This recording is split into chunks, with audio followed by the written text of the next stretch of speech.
ಆಯ್ತಾ? ಹೇಳಿ ಅಮ್ಮ. ಗಣೇಶನ ಪರಿಚಯ ಮಾಡ್ಕೊಡ್ತೀರಾ? ಆಯ್ತು ಅಮ್ಮ, ಮಾಡ್ಕೊಡ್ತೀನಿ. ಹೆಸರು? ಶ್ರೀ ಗಣೇಶ. ತಾಯಿ? ಪಾರ್ವತಿ. ತಂದೆ? ಶಿವ. ಸಹೋದರ? ಕಾರ್ತಿಕೇಯ. ಸಹೋದರಿ? ಅಶೋಕ ಸುಂದರಿ. ಧರ್ಮಪತ್ನಿ? ಬುದ್ಧಿಮತಿ. ಮಕ್ಕಳು? ಶಿವಮಂತ ಲಾಭ. ನಿವಾಸ? ಕೈಲಾಸ. ವಾಹನ? ಗಣೇಶ ಯಾವ್ದ್ರ ಮೇಲೆ ಓಡಾಡ್ತಾರೆ? ಹೈಲಿ. ಅಸ್ತ್ರ? ದಂತ. ವಾರ? ಬುಧವಾರ. ಮಂತ್ರ?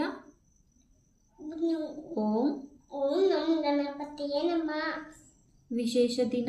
ಸಂಕಟ ಆಡೋ ಚತುರ್ಥಿ. ಪೌರಾಣಿಕ ಗ್ರಂಥ? ಗಣೇಶ ಪುರಾಣ, ಮಕರ ಪುರಾಣ. ಹಬ್ಬ? ಗಣೇಶ ಚತುರ್ಥಿ. ಮಾಸ? ಭಾದ್ರಪದ ಮಾಸ.